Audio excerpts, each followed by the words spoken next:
Welcome to this press conference.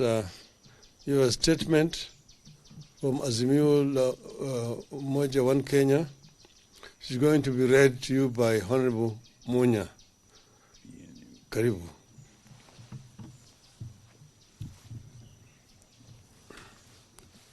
Yes, good afternoon. I'll read the statement. Our stand on talks to resolve crisis. Yesterday, Kenya Kwanza released a one-sided statement signed by Honorable Kimani Ichung'wah that they claimed to incorporate our views. We disowned the statement by Honorable Ichung'wah. Azimio had nothing to do with it. Its contents were those of Kenya Kwanza. They are wish list. We wish to clarify as follows. 1, we remain committed to dialogue and a peaceful resolution of the social, economic, and political problems the country is currently witnessing and that threaten the lives of millions of our citizens. 2, in that spirit, we sanctioned a meeting between our leadership and that of Kenya Kwanza under the facilitation of His Excellency Olusegun Obasanjo.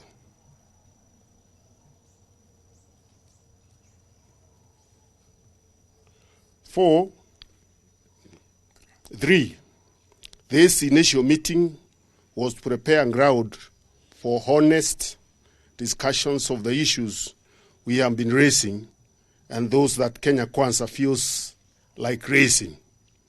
The meeting was therefore a talk about envisioned talks. 4, we take this early opportunity to thank His Excellency Obasanjo for offering himself as a senior son of Africa and a global diplomat to oversee a peaceful resolution to the crisis here in our country. 5, we take note that Kenya Kwanza is trying to deny His Excellency Obasanjo's presence and leadership of the talks. That would be a very unfortunate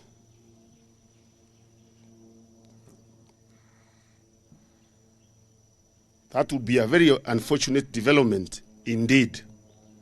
It points to Kenya Kwanza now institutionalizing the culture of deceit and taking it to the global stage.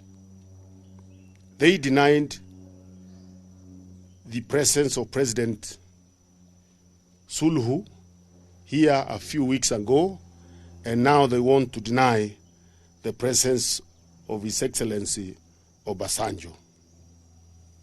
Number 6, while we remain committed to dialogue with Kenya Kwanza for a speedy and sustainable resolution to the country's problems, our issues have not changed.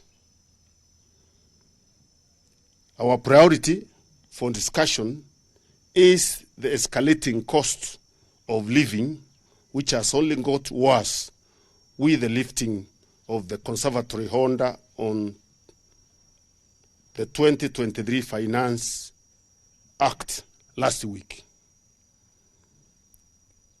We want to see actions by the regime that will lead to the immediate lowering of cost of living.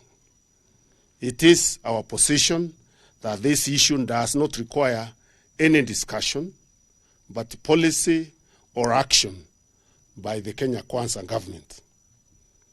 But since they won't do it, lowering the cost of living has to be part of the talks.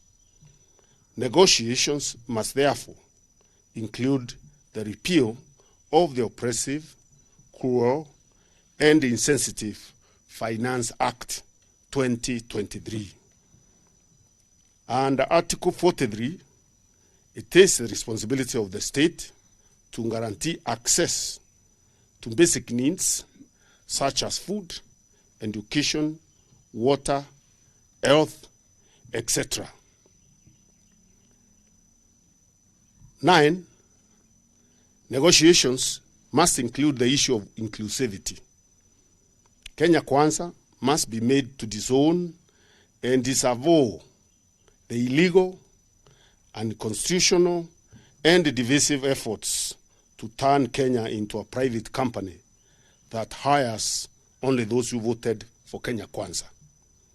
We remind Kenya Kwanza that the declaration by Rigathi Gachagua that Kenya is a private company, which has never been disowned by Mr. William Ruto, isolates, marginalizes, and treats several communities and regions in Kenya as second-class citizens.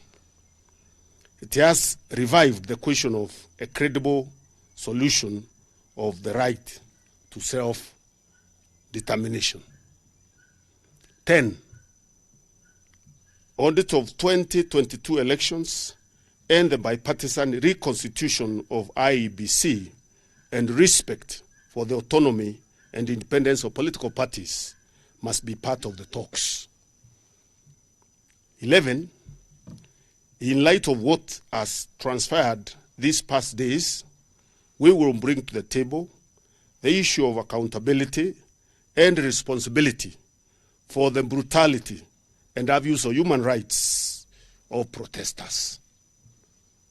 12, it is our position that no party to these negotiations can and should determine for the other party what to raise and what not to raise. We will respect Kenya Kwanza's right to bring all its issues to the table, and they must also respect ours. Number 13, likewise, we expect Kenya Kwanza to have no objections to our priorities. 14, until we agree that each party has the freedom and right to bring its issues to the table, and as we continue to pursue discussion, we shall continue with our engagements with the people. That right is in our constitution. It has no basis for any discussion. We will continue exercising our constitutional rights of association, of expression, of assembly. We are not going to negotiate that with anyone. In the meantime, number 15, we appeal to the Kenyans to continue extending support to families of the victims of police brutality. The response has been encouraging.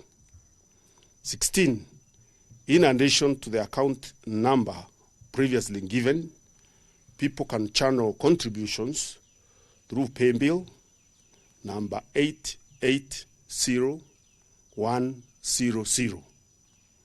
Account number 4488460011 for Kenya shillings and 4488460027 for US dollars. Account name, Citizens Emergency Fund. Thank you very much. Questions?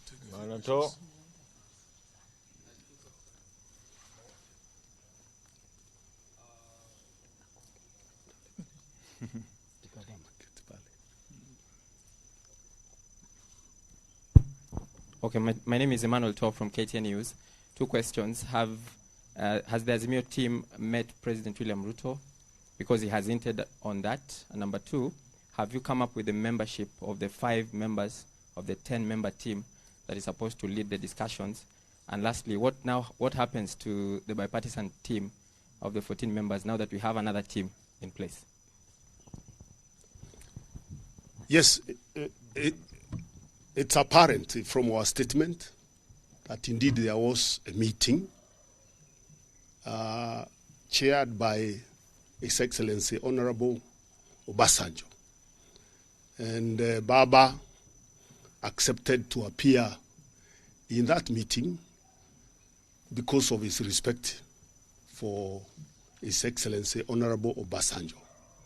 And as we have pointed out very clearly in our statement, that meeting did not conclude on any issues. It was a meeting to agree on when to hold the talks and how to hold the talks. So there were no issues canvassed there and agreed. So it is totally unacceptable and misleading to the public for Kenya Kwanza to start releasing its own statements purporting to be Azimio la Umoja issues. We have made it clear what our issues are here, and once a discussion is made within Azimio and our team is picked, then those are the issues that will be tabled for discussion in that committee. The 5 members, you have it? We are still discussing, and we will soon announce the names of those members. The bipartisan team, what happened? Remember, we already announced that we are disbanded that team, not because we were not ready for the talks, but because there was no good faith from the other side. So we moved to another level. These things are always developing and evolving as the situation also evolves. Correct. All right. I'm Sydney Chazima from NTV. I've looked at the list from Kenya Kwanza, and it appears they are reading from President William Ruto's memoranda that was sent to Moses Wetangula. There's something they're talking about, creating the office of the leader of opposition. So, in terms of oversight, how strong is this oversight office when it's getting the money from the exchequer? We have made it very clear. Those are their issues. Those are their issues. So you can ask them what they want to do with those issues. We have raised ours today. Their issues are their issues. Thank you very much. Peter Munya, one final question, Honorable. This is Abdikadir from Citizen. You have disowned the Kenya Kwanza statement, which largely outlines what they want addressed in the talks. And clearly then it's from the onset, it seems like the talks are already freezed before they even start. Then what's the point? And all of you are members of the country's political establishment, so are members of the other part. Then what's the point of even hinting at talks when you clearly have well-documented differences and there are Kenyans who are looking at you with bated breath over where the country is, deep systemic corruption, patronage, and failure by state officials to address what their problems are. And you, the politicians, taking the Kenyan people as a punching bag? First of all, talks are only talks because they are disagreements. Otherwise, if you don't have any disagreements, what would you be talking about? So clearly there are fundamental disagreements that need to be ironed out between us and Kenya Kwanza. And the difference between our issues and theirs is the issues are affecting the people, and especially the issue of the cost of living that is escalating every day is the bottom line. That is the starting point. If there is no discussion on the issue of the cost of living and the bungling of elections by IEBC, I don't see, or we don't see as a team, what other issues we can discuss. And one final So that is where we start. The point of departure is cost of living. How do we collaborate? How do we work together to lower the cost of living so that Kenyans can have hope and can start living better lives than they're living today? One final question. We were here in 2007. It took the intervention of Kofi Annan the late and the international community to forestall a country that was on the abyss. I mean, here's Obasanjo again. Why do we need a foreign intervention or from another entity, yet we have provisions in one of the most elaborate constitutional frameworks to address our problems? Isn't this not, an egg on the face of the country's political establishment for lacking commitment to address political stability issue after every electoral cycle? Why do we need Obasanjo? Why? Impunity by the regime. I think you understand the problem is a trust deficit that has been shown by the Kenya Kwanza government, that when you discuss something, the next day the goalpost keeps moving. So you require a respected outsider who can be able to give some guarantee in terms of what was said and what was discussed, because you can see some party that is wants to keep manipulating the process. And I don't think there is any problem with our constitution. Our constitution does not outlaw involvement of mediators in discussions. So I don't get where you are getting that idea that because we have a constitution that has been there for a long time, mediators are not required in a dialogue process where there is a fundamental disagreement between parties in a country. We are solving civil wars elsewhere. We are not, and discussion, a meeting is not a civil war.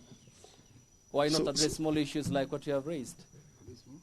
These issues are heavy, where citizens' rights are being trampled on and the citizens are being killed, brutalized by police forces that we pay for, cannot be small issues. With a lot of respect to you. Thank you very much. That's okay.